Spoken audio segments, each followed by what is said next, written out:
എന്നാൽ അവിടെ മൗലവിയത്ത് തട്ടിപ്പ് കേട്ടോ. അതെന്താണ്? ആഖിറത്തിൽ നബിക്ക് സമ്മതം കിട്ടുമ്പോൾ ശഫാഅത്ത് ചെയ്യാന്. അപ്പൊ ഇപ്പം കിട്ടിയിട്ടില്ലല്ലേ? ബുഖാരി മറിച്ചു മൗലവി എനിക്ക് 5 കാര്യം നൽകപ്പെട്ടു എന്ന് പറഞ്ഞിട്ട് അല്ലാഹുവിന്റെ റസൂൽ പറയുന്നു എനിക്ക് ശഫാഅത്തിന്റെ അധികാരം നൽകപ്പെട്ട് കഴിഞ്ഞു, കിട്ടിക്കഴിഞ്ഞു. അങ്ങനെ ബുഖാരിയിലുണ്ടോ ഇല്ലേ? പറയൂ മൗലവിമാരെ. ബുഖാരിയിൽ ശഫാഅത്ത് എനിക്ക് കിട്ടിക്കഴിഞ്ഞു എന്ന് ഉണ്ടോ ഇല്ലേ? ഉണ്ട്.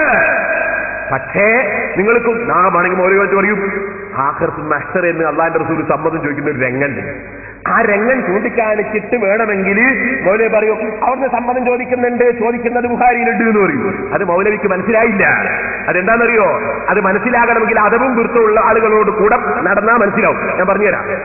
ഒരു നിക്കാഹ് സാധാരണക്കാർക്ക് മനസ്സിലാൻ വേണ്ടി പറയാം. ഒരു നിക്കാഹ് ബാപ്പയും ഉമ്മയും കൂടിയിട്ട് ഒരു നിക്കാഹ് നിശ്ചയിക്കുന്നു, മകന്റെ നിക്കാഹ്. എന്റെ ബാപ്പയും ഉമ്മയും തന്നെ കത്തടിപ്പിക്കുന്നു, ബാപ്പയും ഉമ്മയും തന്നെ ചെലവിടുന്നു. എന്റെ നിക്കാഹിൽ എല്ലാരെയും ബാപ്പയും ഉമ്മയും ക്ഷണിക്കുന്നു. ഒക്കെ കഴിഞ്ഞിട്ട് നിക്കാഹിന് പോകാൻ നോക്കുമ്പോ ആൾക്കാർ പറയും ഉമ്മാനോട് സമ്മതം എടുത്തോ, ഉമ്മാമാനോട് സമ്മതം എടുത്തോ, ബാപ്പാനോട് സമ്മതം എടുത്തോ. സമ്മതമൊന്നും ഇല്ലാതെയായി പന്തലിട്ട്, സമ്മതമൊന്നും ഇല്ലാതെയായി ബിരിയാണി വെച്ചത്, സമ്മതമൊന്നും ഇല്ലാതെയായി അവരെല്ലാം വിളിച്ചത്. ഓ മോനെ, അതൊരതബാണ്. നേരത്തെ സമ്മതമുണ്ടെങ്കിലും അപ്പോഴൊന്ന് ചോദിക്കുക എന്നതൊരു അതബാണ്. ആ അതബാണ് അല്ലാഹുവിന്റെ റസൂല് മഹ്ശറ ലോകത്ത് ശഫാഅത്തിന്റെ അധികാരം നൽകപ്പെട്ടിട്ടുണ്ടെങ്കിലും ആ വലിയ ശഫാഅത്തുണ്ടല്ലോ, വേറെ ആർക്കുമില്ലാത്ത ശഫാഅത്ത്. ആ ശഫാഅത്ത് ചെയ്യുമ്പോ അല്ലാഹുവിന്റെ റസൂൽ ഒന്ന് സമ്മതം ചോദിക്കും. ഒരു സലാത്ത് 3 സലാത്ത് ബർക്കത്തിനൊന്ന് ചൊല്ലൂ. സല്ലല്ലാഹു അലാ മുഹമ്മദ് സല്ലല്ലാഹു അലൈഹി വസല്ലം സല്ലല്ലാഹു അലാ മുഹമ്മദ് സല്ലല്ലാഹു അലൈഹി വസല്ലം اللهم صل على محمد يا ربي صل عليه وسلم.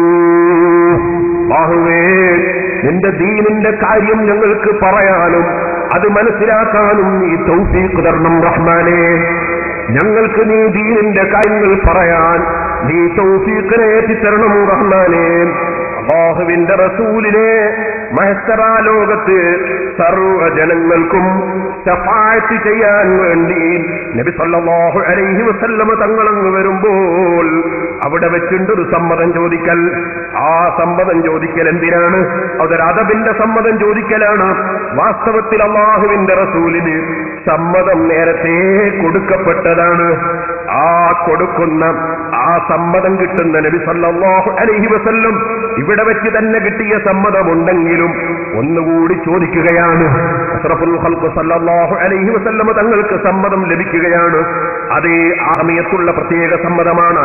അങ്ങനെ നബി സല്ലല്ലാഹു അലൈഹി വസല്ലം തങ്ങൾ അവിടുന്ന് ലോകത്തുള്ള മുഴുവൻ ആളുകൾക്കും ശഫാഅത്ത് ചെയ്യുകയാണ്. എന്നാ ജനങ്ങളെ, അത് മാത്രമല്ല റസൂലുള്ളാഹിന്റെ റെക്കമെൻഡ് അത് മാത്രമല്ല, ഖുർആൻ അതാ പറയുന്നു വസ്തഗ്ഫിർ ലിദംബിക വലിൽ മുഅ്മിനീന വൽ മുഅ്മിനാത്ത്.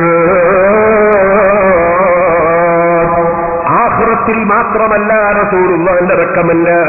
അല്ലാഹു അവന്റെ ഖുർആനിൽ പറയുന്നു വസ്തഗ്ഫിർ ലിദംബിക.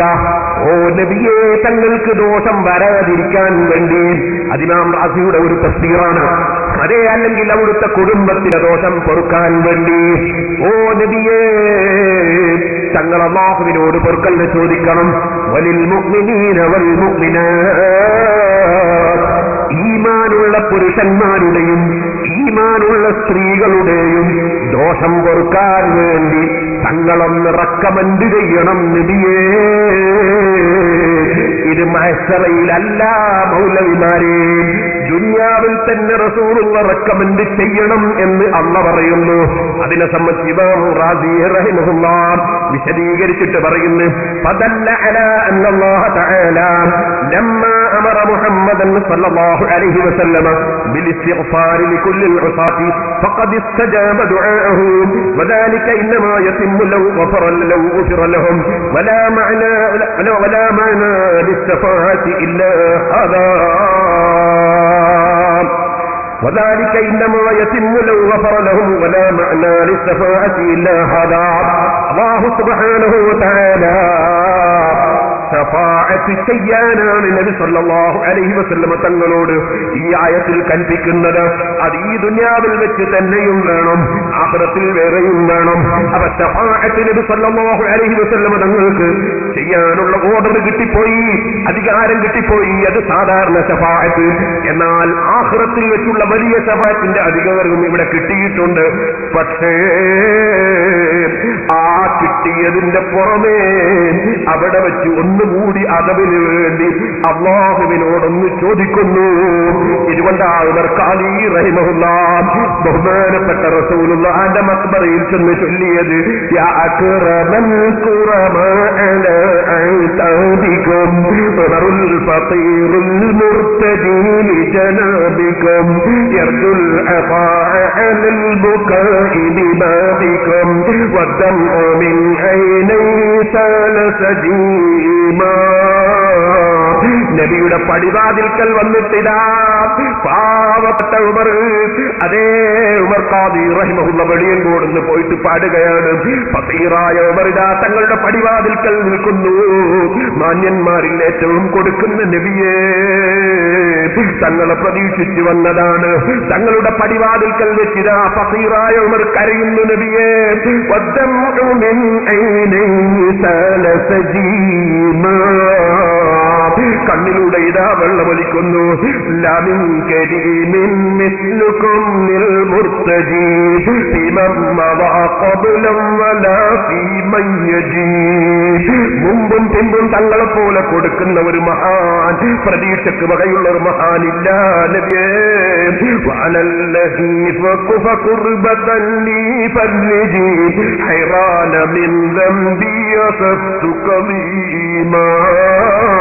ഞാൻ പ്രശ്നമുള്ളവനാണ്, എന്റെ പ്രശ്നമൊന്ന് പരിഹരിച്ചു തരൂ നബിയേ.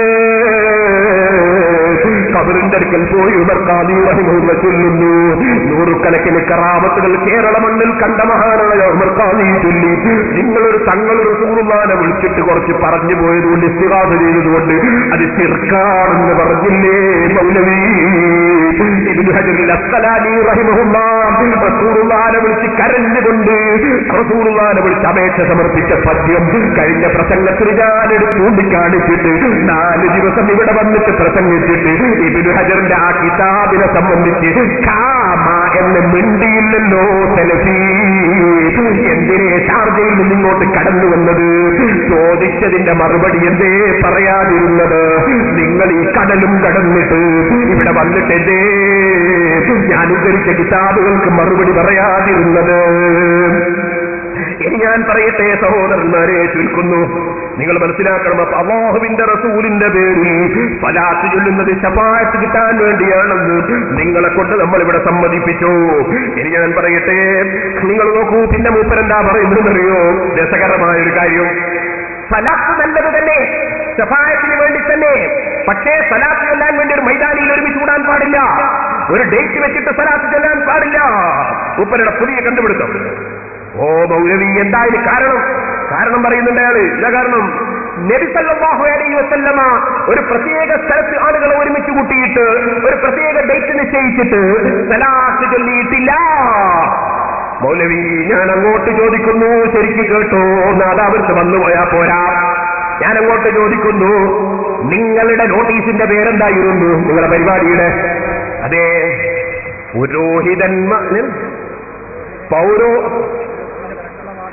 പൗരോഹിത്യത്തിന്റെ പൊള്ളവാദങ്ങൾ ഒരു പൊളിച്ചെഴുത്ത്. ഹുസൈൻ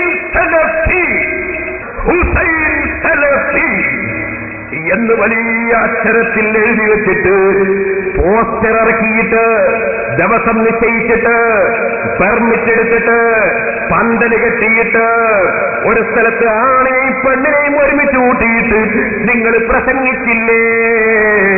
അള്ളാന്റെ റസൂൽ നോട്ടീസ് ഇറക്കി പ്രസംഗിച്ചിട്ടുണ്ടോ?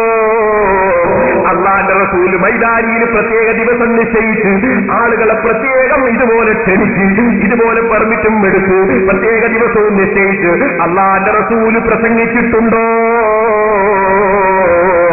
മൗലന്റെ മറുപടി, അത് ഞങ്ങൾ ചെയ്യുന്നത് നബി ചെയ്യണമെന്നില്ല, നിങ്ങൾ തങ്ങന്മാരും മൊയ്ലാന്മാരും ചെയ്യുമ്പോൾ നബി ചെയ്യുന്നതായിരിക്കണം. എന്നാണെങ്കിൽ നിങ്ങൾ ഏത് കൂട്ടത്തിൽപ്പെട്ടതാണ്? ഞങ്ങൾ ചെയ്യുമ്പോ നബി ചെയ്തതേ പറ്റൂ, നിങ്ങൾ ചെയ്യുമ്പോഴോ നബി ചെയ്യണമെന്നില്ല. അതെവിടുത്തെ ആശയമാണ് മൗലവി?